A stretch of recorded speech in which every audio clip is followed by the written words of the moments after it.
من امروز میخوام در مورد یک موضوعی صحبت بکنم که خیلی اهمیت داره. ببینید،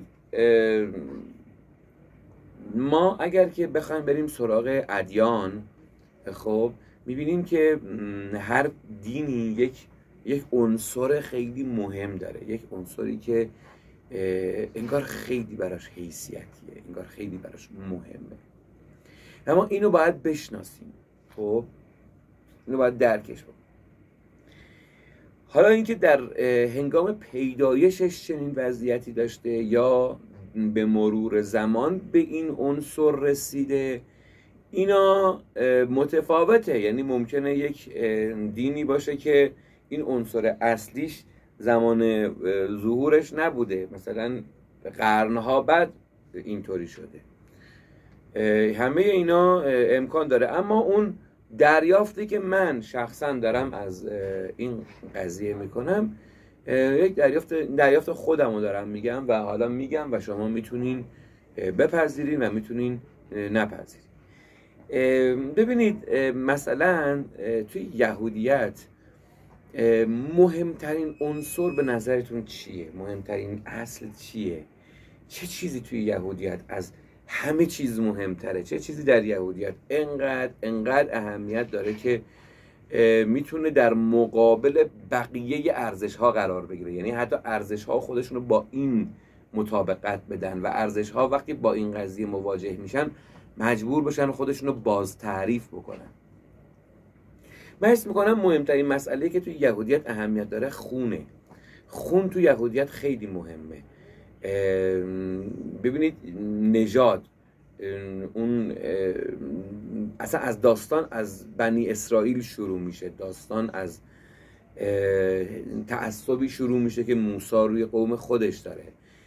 تو اصلا هیچ وقت نمیتونی یهودی بشی، یعنی هیچ یهودی رو هیچ وقت نمیبینی که بیاد تبلیغ بکنه بگه بیاین یهودی بشین، یهودیت خیلی دین خوبیه، من میخوام فعالیت های تبشیری انجام بدم، میخوام تو رو یهودی بکنم، تو رو سعادتمند بکنم. نه، به هیچ عنوان. اون قائل به این که یهودیت یک خونه.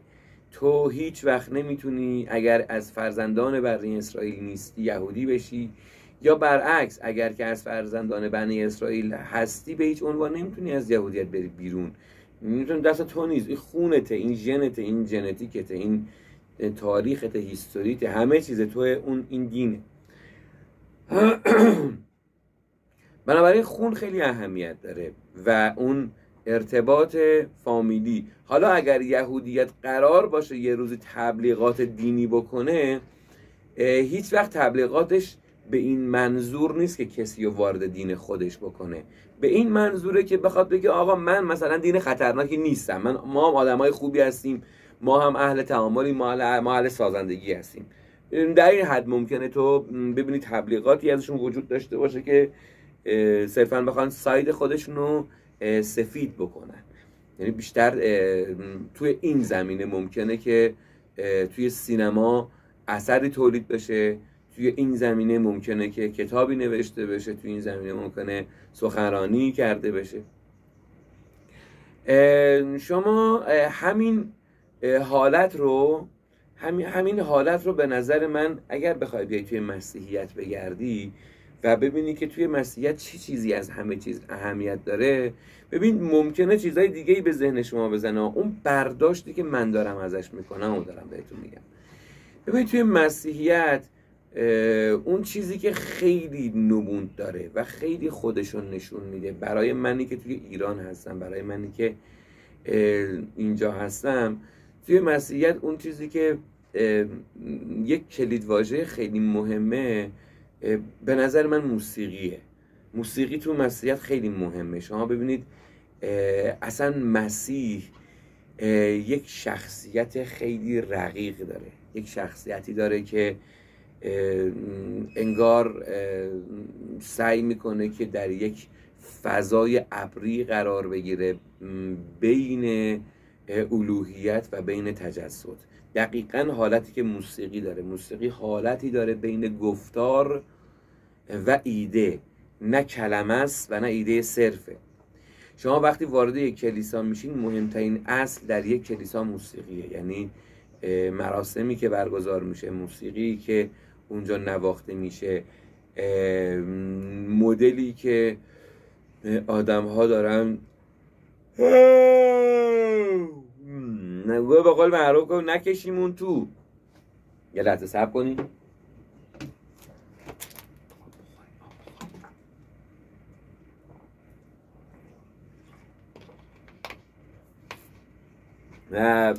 توی کلیساها این قضیه خیلی اهمیت داره. شما اصلا یک ژانر داری، یک موسیقی کلیسایی، یک مدل اپرا فقط برای فضای کلیسا داری و تو اصلا مشابه اینو توی اسلام نمیبینی، اصلا مشابه اینو توی یهودیت نمیبینی، اصلا مشابه اینو توی یک سری ادیان اصل کاری نمیبینی. بماند. حالا در مورد مسیحیت من خیلی دوست دارم واقعا تحقیق، من خیلی این دین رو دوستش دارم، با اینکه واقعا ما الان توی یک شرایطی خودم شخصا هستم که خیلی سعی میکنم فرا دینی نگاه کنم، ولی اگه قرار مثلا حالا اینم نمیدونم ما خودم هم حرفی هم نمیدونم، من اگه واقعا بود یه دین انتخاب بکنم، یعنی اگه قرار بود یه روزی میشستم و یه دین انتخاب میکردم و مطالعه میکردم و به نتیجه میرسیدم که اون کارو بکنم بر اساس اون درک تاریخی، دقت بکنین، نه بر اساس مطالعه متونی که در موردش وجود داره، بر اساس اون مواجهه‌ای که من انسان در قرن 21 با ادیان قرار بود داشته باشم، اگر قرار بود دینی انتخاب بکنم قطعا مسیحیت انتخاب میکردم. اصلا الان به هیچ عنوان چنین کاری نخواهم کرد، چون اصلا دیگه الان با اون نگرش زندگی نمیکنم.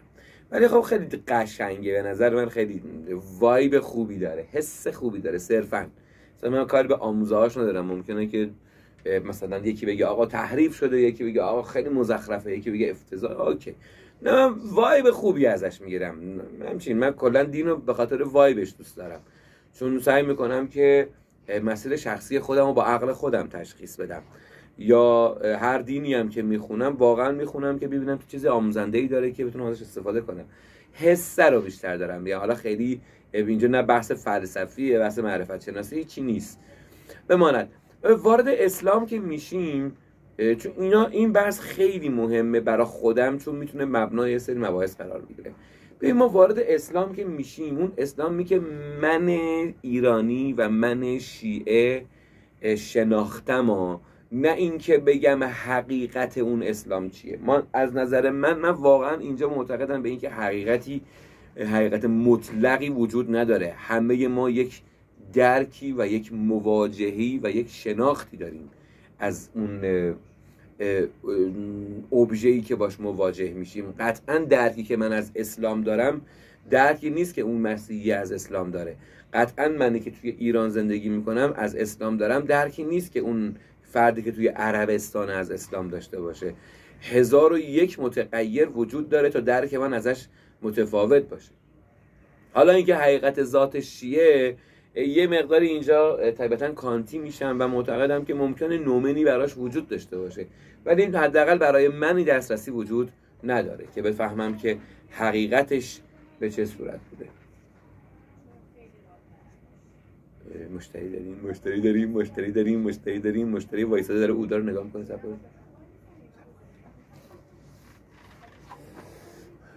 رفت، ولش کن.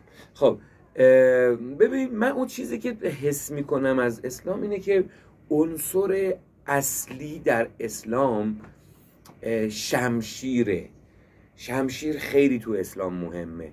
شما ببینید ما هر وقتی قرار بوده برامون یک نقاشی از اماما نشون بدن، اماما رو با نقاشی نشون دادن. یعنی الان اگه به تو بگم حضرت ابوالفضل رو مثلا تصور بکن، حالا با اینکه امام نبوده ولی تصور کن، تو از ابوالفضل رو با کلاهخود و شمشیر تصور میکنی، امام حسین رو با شمشیر تصور میکنی. پیغمبر هر جا که میخوایم بکشیمش یک شمشیر داره، در حالی که خب شاید واقعا اینا مثلا کل عمرشون مثلا شمشیر دست نمیگرفتن، تو جنگ ها فقط این کارو میکردن. حالا در منظور شمشیر خیلی تو اسلام مهمه. جهاد خیلی مهمه. مبارزه کردن در راه خدا خیلی اهمیت داره. تنها کسی که بدون حساب کتاب وارد بهشت میشه کسیه که توی جهاده. نمیدونم زیر سایه شمشیر چه اتفاقاتی میفته، یک قطره خون برای خدا چقدر اجر و قرب داره. که چقدر ما در مورد جهاد روایت هایی داریم که اصلا هیچ چیز به گرد پاش نمیرسه. این نیکی به پدر مادر بذار کنار، حتی اینقدر که در مورد ما جهاد حرف های جالبی داریم، در مورد خود توحید نداریم. در مورد اعمال حسنه اینقدر حرفای خوب داریم، در مورد جهاد اصلا چند برابر داریم. دلیلش هم خب واضحه. اسلام واقعا با شمشیر تونست اینقدر بزرگی بشه. ببین من با اصلش کار ندارم و دوباره بحثا نمیخوام دینی بکنم که داستان درست کنم برای خودم. ببینید اسلام در سایه شمشیر تونست اینقدر خوب توسعه پیدا بکنه و ایدئولوژیش رو به کل دنیا معرفی بکنه. اصلا تو وقتی یک عربی قراره بیاد ایران رو بگیره، هر چقدر که بهش انگیزه بدی، بگی آقا تو وظیفت اینه که مردم رو تبلیغ به اسلام بکنی، اینو ولش کن. تو باید در قالب جهاد توسعه اسلام رو براش جا بندازی. تو میتونی در قالب‌های مختلفی باش حرف بزنی یا از زاویه مختلفی بهش حرف بزنی، اما اون اولا باید شمشیر دست بگیره و بره اون کشور رو فتح بکنه. اینو که نمیتونی انکار بکنی که. پس شمشیر خیلی اهمیت داره. واسه همینه که اصلا شما میبینید که مهمترین اختلافاتی که توی شیعه در اسلام، مهمترین اختلافات که توی تاریخ اسلام افتاده سر قضیه شمشیر بوده. بجنگیم یا نجنگیم؟ آیا امام باید بجنگد یا نجنگد؟ اینجا باید بجنگد یا نجنگد؟ اینجا باید چگونه بجنگد؟ اینجا باید در رکاب چه کسی بجنگد؟ در صفین باید در رکاب چه کسی باشد؟ ببین به اندازه‌ای که مسئله جهاد باعث توسعه اسلام شده، به همون اندازه باعث اختلافاتش شده. یه بار این زاویه به قضیه نگاه بکنین فکر میکنم که جالب باشه. من حالا در مورد ادیان دیگه خیلی واقعا تخصص ندارم، یعنی حتی مثلا پیش خودم تو ذهنم اومد که مثلا به اندازه‌ای که از بودا شناخت دارم، ولی اینو خب لازمش اینه که برم میتونم بشینم بودا رو بیشتر بخونم. حالا مطالعه داشتم و نه اینکه بگم گاو بودم در مقابلش که دارم این حرفا میزنم، اما به اندازه‌ای که از مثلا خب مسیحیت شناخت دارم، ولی قطعا برای بودا شناخت ندارم.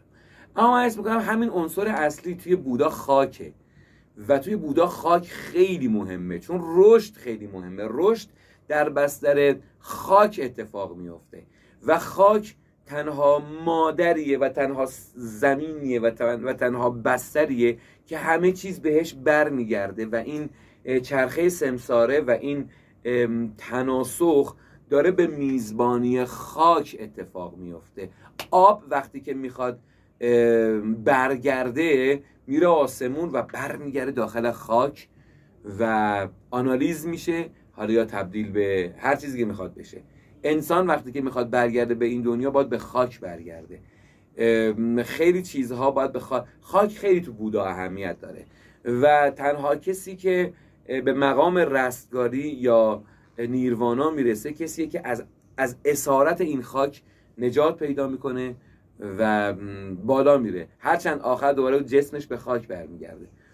این مثلا شما توی عرفان‌های مختلف که میبینید،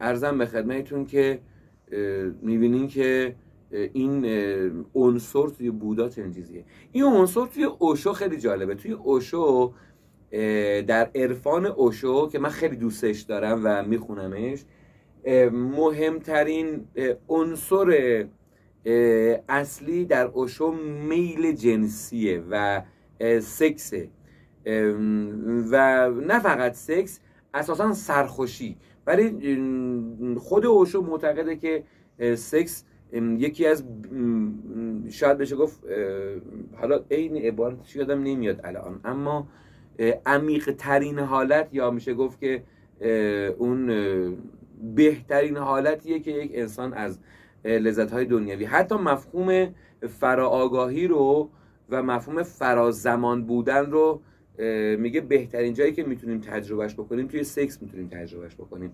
باید حالا یه موقع بشینم در موردش مفصل براتون صحبت بکنم.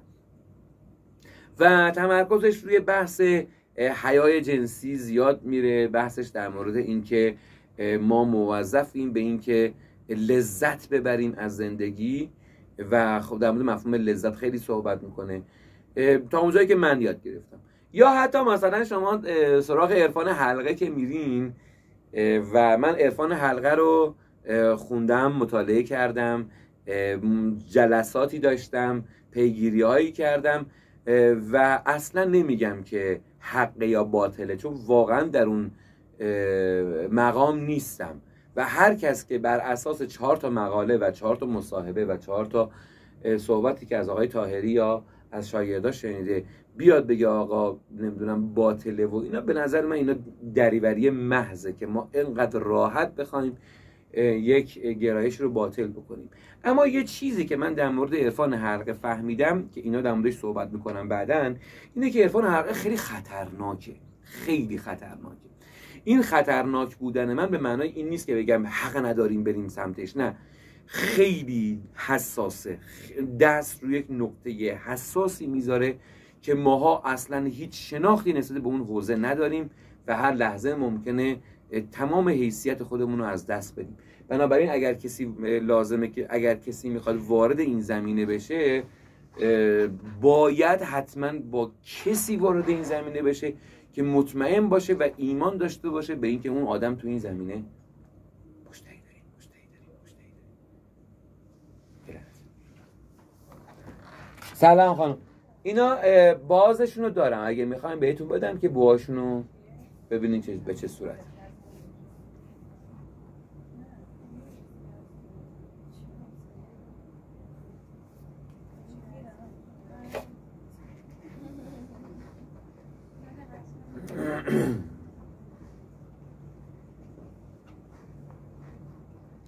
آدم‌ها که توی بازار میان در ویترین وای میسن یه چند دقیقه بعدش هم خرید نمی‌کنن و میرن، اینا مشتری نیستن، اینا پشتریه. بهشون میگه اینا پشتریه، یعنی همین فقط پشتر وای میسن.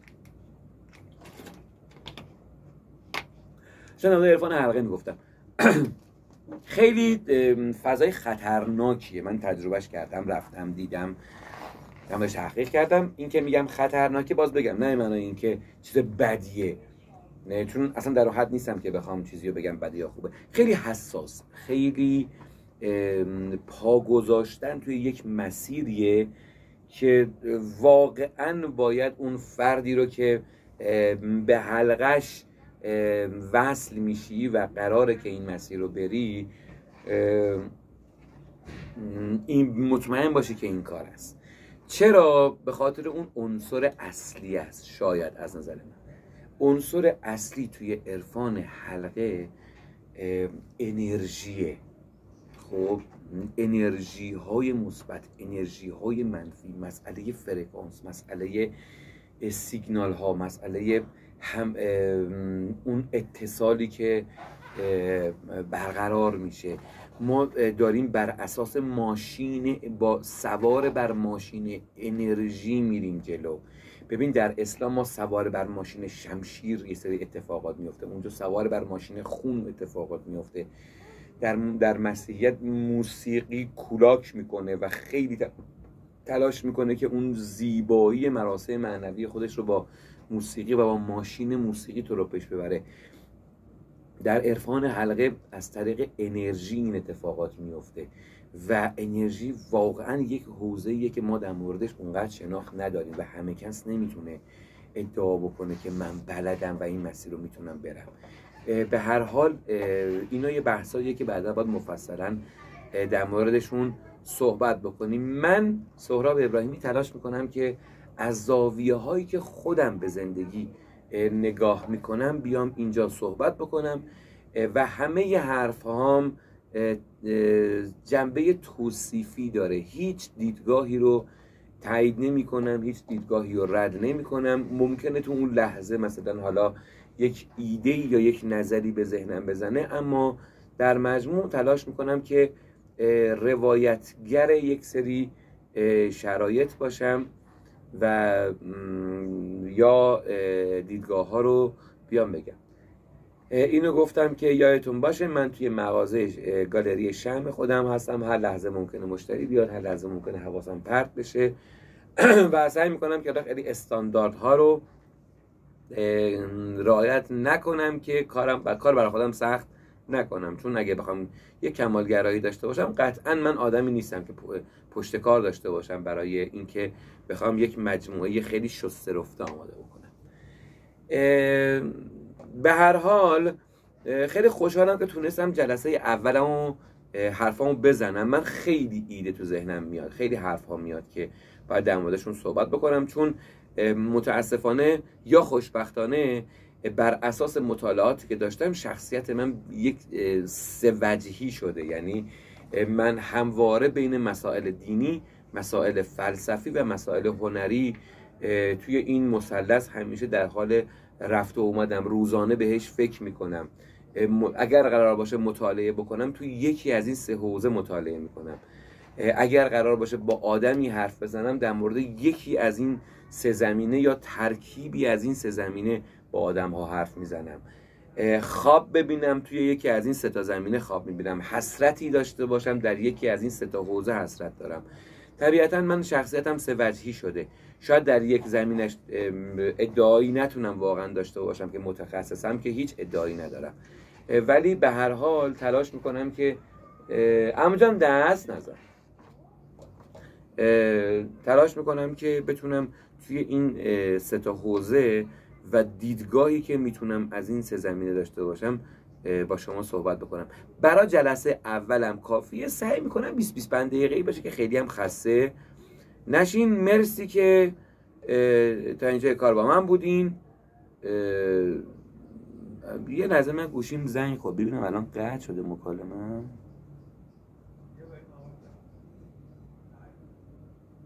اوکی، روزتون بخیر، تا جلسه بعدی، خدا نگهدار.